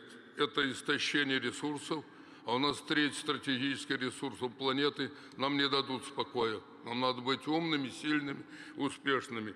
Это и переселение народов. Уже не случайно вы и Святейший на Русском соборе особо обострили эту тему. Это и новые болезни, и искусственный интеллект. Искусственный интеллект прекрасно, но если дать его в руки плохому человеку, только во зло потребит. Это требует совершенно принципиально обновления всего учебного процесса. И управление поведением. Посмотрите, что американцы делают на этом поприще, поджигая одну цветную революцию за другой. Мы умеем этому противостоять, и вы заложили хорошие основы для этого. Всех поздравляю с Новым годом и надеюсь, что у нас будут впереди новые, еще более весомые победы. Спасибо. Спасибо большое, Геннадий Андреевич. Князев Евгений Владимирович, пожалуйста, Щукинское училище. Добрый день. Мне хотелось бы сказать несколько слов о наставничестве в области искусства. Добрый день, уважаемые члены Госсовета. Добрый день, Владимир Владимирович. Наставничество – это та идея, которая, по сути, движет развитием человека, его духовного мира. И в искусстве, как и в жизни, наставник играет огромную роль. Это человек, с которым можно посоветоваться по разным вопросам, и ты ему доверяешь, и ты сам, главное, выбираешь наставника. Такую роль может играть театр. Театр волнует зрителя, он формирует его вкусы, он формирует его ценности, и он может воспитывать подрастающее поколение. И понимая вот это, и необходимость всего этого, мы вместе с Министерством просвещения, Движением первых и Театральным институтом имени Бориса Щукина, где я являюсь ректором, придумали проект для развития школьных театров как инструмент для воспитания наставничества. И в рамках этого проекта проводится очень много мероприятий, в том числе мероприятие «Школьная классика». Мы не стремимся к тому, чтобы воспитывать актеров, Боже сохрани. Мы хотим, чтобы они научились видеть прекрасным, чтобы они развивали у себя фантазию, чтобы они воображение, чтобы они научились слушать и слышать других людей. И удивительно, что за 2 года наш проект получил какой-то всероссийский размах. За это время было создано 30 тысяч школьных театров. И в каждом этом театре нужен тот идейный вдохновитель. И мы тогда стали работать с руководителями этих школьных театров. Это должны быть люди, которые, горят своих дел, любят детей, образованные, профессиональные, знают театр. Они должны быть примером, они должны уметь объединить разных детей. В общем, они должны много-много чего, педагоги должны эти делать. Хотелось бы, чтобы театры были такой неотъемлемой частью всех школ по всей нашей стране. И в истории со школьными театрами есть потрясающие результаты. В 2021 году в городе Новочеркасске только создали школьный театр, который назвали «Первый ряд». А уже в 2023 году, когда был объявлен конкурс произведения «Молодая гвардия», они сумели за 1,5 года объединить, и более 70 человек показали лучшую работу в рамках всей страны, и они привозили ее в Москву, и это заслуга того наставника, который сделал, он объединил. И понимаете, какая нравственная природа поселилась в этих молодых людей, которые занимались молодой гвардией и которые понесут это в дальнейшую жизнь. И я убежден, что идея школьных театров, она достойна федерального уровня. И необходимо оснащать эти школьные театры, чтобы у ребят были и нормальные площадки, чтобы у них и костюмы какие-то были. И хорошо бы, чтобы и у педагогов, которые работают с этими детьми, которые занимаются очень нужной профессией, как воспитание, чтобы у них и зарплата все-таки какая была. Потому что наставничество – это все-таки подвижничество. Но государственная поддержка – это все равно важно, и это будет очень цениться. Школьники знакомятся с классическими произведениями, они смотрят спектакли, сами участвуют. И знаете, как ценно бывает, когда дети могут сказать там про классику круто, например. И это не мое слово, это слово ребенка. Был у меня такой случай, когда мне, уже начал. Был случай, когда я выступал в филармонии с произведением «Пиковая дама», и мне мама прислала после спектакля письмо с благодарностью за своего сына, объясняя это тем, что она пошла на спектакль ради своего сына, который проходит в школе Пушкина. А он ей сказал, что он не пойдет ни на какого Пушкина, потому что Пушкин – это плохо, это отстой, это старье, и он ни за что не пойдет. Но она настояла, привела его туда. Он не смотрел, не хотел, отворачивался, потом все-таки присмотрелся, увлекся, а когда закончилось, он повернулся к маме и сказал: «Мама, спасибо тебе большое, что ты привела меня сюда. Оказывается, Пушкин – это клево». Так вот, чтобы Пушкин это было клево, это им нужно доказать, им это нужно показать, их в этом нужно убедить. В следующем году исполняется 225 лет Пушкину, и мы проводим заключительный этап школьной классики в Пушкинских горах. И губернатор Псковской области, и патриархат, и движение первых, и Министерство просвещения, Министерство культуры поддерживает. И я приглашаю каждый год в день рождения Пушкина, мы там проводим фестиваль «Школьная классика». Вы не представляете. Если вы хотите посмотреть глаза горящие людей, молодых людей, которые побывали в самом сердце русской классики и классика, приезжайте, пожалуйста, в день рождения Пушкина в Пушкинские горы. В этом году будет очередной наш фестиваль. И вас, Владимир Владимирович, я тоже приглашаю. Приезжайте, и вы увидите, до какой степени это необходимо людям. Вот мой наставник, например, Петр Наумович Фоменко. Мне не хватает его, великий режиссер, поставил очень много спектаклей, мне не хватает его и сегодня. Это человек, который верил в высочайшую миссию театра, и для которого театр был образом жизни, служением его. И вот в 90-е годы, когда страна разваливалась, когда все, людям нужно было, метались из стороны в сторону, не зная, как можно там заработать какие-нибудь копейки, чтобы выжить. Я тоже пришел с тем, чтобы выживать, и обратился к нему с тем, чтобы он отпустил меня из спектакля, который мы начали с ним репетировать. В дальнейшем этот спектакль получил государственную премию, которую получал я вот здесь, в этом зале. Так вот, он мне сказал тогда, что времена такие пройдут, все проходит. А театр останется. Люди, как ходили в консерватории на выставки и в театры, они будут продолжать ходить. И это нужно. Ты будешь нужен зрителям. Тебе улыбнулась судьба работать в таком замечательном театре, как театр Вахтангова, так не предавай его, оставайся в этом театре. Как я ему благодарен за эти слова и наставника. Так что я хочу сказать, что мне хотелось бы, о чем хотелось попросить вас. Мне хотелось бы, чтобы идея наставничества узнавала как можно больше людей, чтобы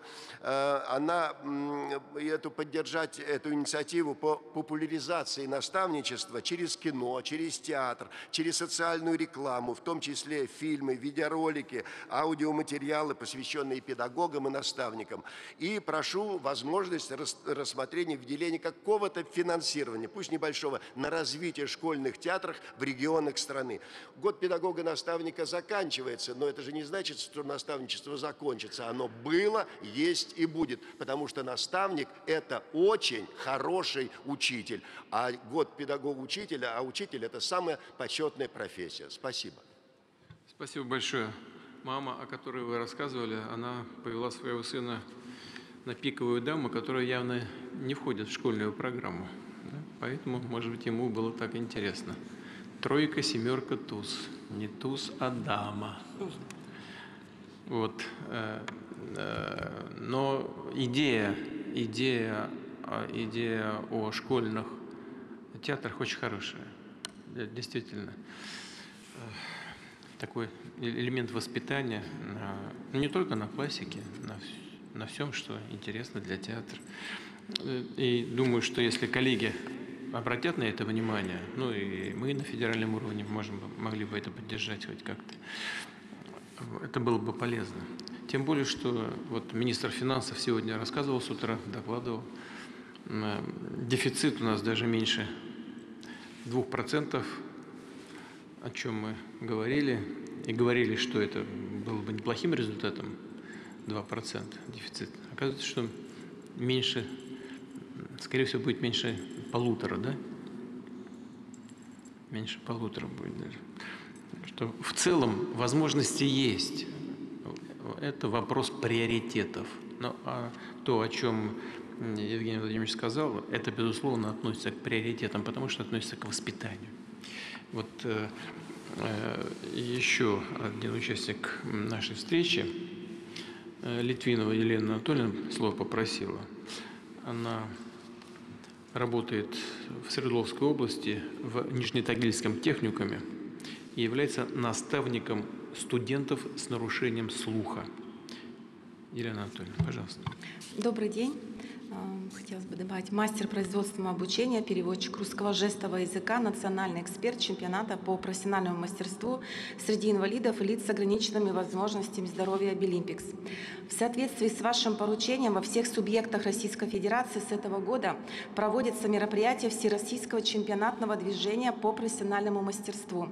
Это целая линейка чемпионатов, где участники соревнований демонстрируют профессиональные навыки и компетенции по специальностям и профессиям, а также работу по формированию прототипов продуктов ведущих отраслей экономики.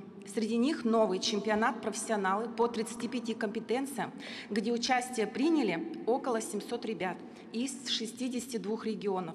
Первый чемпионат высоких технологий в Великом Новгороде, где приняло участие 270 конкурсантов и экспертов из 31 региона, и который вы, Владимир Владимирович, посетили в сентябре. Необходимо отметить, что раньше аналогичные состязания проводились в рамках движения WorldSkills, теперь же это новая линейка чемпионатов, которые проходят на не менее высоком уровне, даже лучше, наши чемпионаты ориентированы на нашу экономику и развитие. А недавно вы встречались с победителями этих чемпионатов, где в ходе общения ребята поделились своими впечатлениями от участия. И такие встречи, несомненно, очень важны для ребят. Также в рамках чемпионатного движения проводится национальный чемпионат по профессиональному мастерству среди инвалидов и лиц с ограниченными возможностями здоровья Обилимпикс, участие в котором в 2023 году приняли более 750 конкурсантов из 76 субъектов Российской Федерации, а соревнования проводились по 49 компетенциям. И одним из участников движения Обилимпикс является мой воспитанник, ставший победителем национального чемпионата по компетенции токарной работы на станках с ЧПУ Денис Грехов. Денис глухой с детства. Теперь он работает на военно-оборонном предприятии начальником отдела программирования. Есть повод гордиться своим выпускником. И это конкретный пример эффективности чемпионатного движения. Приятно, что этому уделяется такое внимание, и важно отметить, что в регионах реализуется система стимулирования участников и их наставников. Чемпионаты дают возможность ребятам раскрыться в профессиональной деятельности. Ребята работают на предприятиях и становятся специалистами высокого уровня. Кроме того, такие чемпионаты, как Обилимпикс, позволяют обеспечить естественную интеграцию особенных ребят в социуме. И наставник в данном случае выполняет важнейшую роль проводника, который непосредственно осуществляет эту интеграцию. Наставник – это тот, кто вдохновляет, мотивирует своего подопечного к дальнейшему развитию как в профессиональном, так и в личностном плане. Хотелось бы отметить, что не только наставник играет важную роль в жизни наставляемого, но и мы сами, как наставники, очень много получаем от своих подопечных, а именно учимся от них терпению, волю к победам, ценить то, что имеем. Ребята вдохновляют нас и делают нас лучше. И здесь можно говорить о такой специфичной форме наставничества, как реверсивное наставничество, и его нужно развивать отдельно. Поскольку наставничество – это очень важное и актуальное направление, то на сегодняшний день появилась острая необходимость нормативного регулирования деятельности в этой области, а также закрепление официального статуса наставника, которое бы позволило сформировать более эффективную систему наставничества. Владимир Владимирович, в связи с этим хотелось бы попросить рассмотреть возможность проработки федерального закона, регулирующего наставничество, а также документ, определяющего требования к уровню компетенции наставника, который может стать профессиональный стандарт хотя бы в сфере образования. И насколько мне известно, уже сейчас очень много специалистов, которые хотят и могут поделиться друг с другом, а также с другими людьми своим опытом и знаниями в сфере наставничества. Было бы полезно для них и всех нас сформировать некое сообщество, возможно, в форме ассоциации или движения, которое бы объединяло всех этих людей. Спасибо. Спасибо за ваше предложение. Так, будем заканчивать потихонечку. Да? Да, пожалуйста, прошу вас. Петрин Александр Геннадьевич, директор Хабаровского краевого центра психолого-педагогической медицинской социальной помощи, Народный учитель Российской Федерации, крестный отец свыше 1700 бывших маленьких хулиганов, которые стали достойными гражданами нашей страны, очень любящими родителями и защитниками Отечества. Наш центр открывался в самом начале 90-х годов на гребне подростковой преступности и детской безнадзорности. И мы, взрослые, были шокированы, когда приходящий ребенок рассказывал свою историю, сколько мерзости, сколько грязи он видел в своей жизни, как маленькое сердце маленького ребенка может все это вместить. Таких детей можно отторгнуть, легко наказать, легко осудить, сложнее понять, принять, полюбить и помочь. Я очень благодарен Сергею Сергеевичу, он очень подробно остановился на различных сторонах суверенной системы образования. Я бы хотел остановиться на таком неожиданном ее аспекте. Суверенная система образования, основанная на национальных духовно-нравственных ценностях и российских культурно-исторических традициях, является, на мой взгляд, еще и мощнейшим лечебным терапевтическим средством для таких детей, девятым поведением. Дети-хулиганы, дети группы риска, они необыкновенные выдумщики. И мы тоже решили организовать для них несколько другую среду. У нас нет класса русского языка, нет класса биологии, нет класса истории. Класс истории Отечества, класс русской словесности, класс родной природы. У нас не столовая, а трапезная, не кабинет психолога, горница, светлица, самоварная. Дети же должны обозначать место встречи. И ребенок в словарном запасе, который раньше был уголовный жаргон, нецензурная брань и, в лучшем случае, подростковый сленг, вдруг говорит: мы встречаемся в горнице, у нас урок русской словесности, я дежурю в трапезной. Вначале было слово, и ребенок через эти слова приобретает новые смыслы. Меняется семантика речи ребенка, становится уже не просто хулиганом, а великим гражданином великой страны. Мы внимательно следим, Владимир Владимирович, за вашими высказываниями о правонарушении в подростковой среде, особенно на коллегиях МВД России. И мы понимаем и очень рады тому, что снижается подростковая преступность, и благодарны вам, как руководителю огромной, крупнейшей в мире державы, за отцовскую заботу о таких детях, потому что мы разделяем вашу тревогу за рост рецидивной подростковой преступности. Поэтому в этой связи у меня есть несколько предложений. Хотел бы просить, Владимир Владимирович, изменить функционал и расширить категории несовершеннолетних, принимаемых в центры правонарушителей системы МВД и специализированные учебно-воспитательные учреждения системы Минпросвещения России. Я, как педагог-наставник, испытываю часто, не то что негатив, а отчаяние, потому что есть некие две крайности. Одна крайность в том, что ребенок, многократно совершающий противоправные поступки, и направляется в учебно-воспитательное учреждение или в ЦВСНП, в центр МВД, хотя они пустуют. Там, может быть, это были ранее карательные учреждения, сейчас все поменялось, 90-е годы и нынешнее время совершенно другое. В учреждениях работают профессиональные педагоги, психологи, врачи. Они готовы оказать профессиональную помощь таким деткам. А мы, получается, провоцируем криминальный опыт ребенка. Ребенка, у нас есть факты, когда по 24 раза суд отказывает в помещении ребенка в ЦВСНП или в учреждение, дожидаясь совершения более страшного преступления, когда он идет уже не в систему просвещения, а в УФСИН, в колонию идет, повышая криминальную квалификацию. И вторая крайность как раз в том, что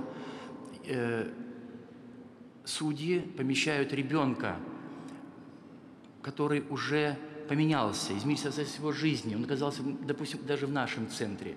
Были случаи, когда ребенок через полгода после совершения противоправного поступка в апреле совершил, теперь пришел к нам, а его судья арестовывает уже нашего ребенка, даже несмотря на колоссальный отряд нашего центра в Хабаровском крае, не учитывает мнение, и ребенок, который начинает верить взрослым, он поменялся, он другой. Совершал преступление один, а помещает в закрытое учреждение другого ребенка.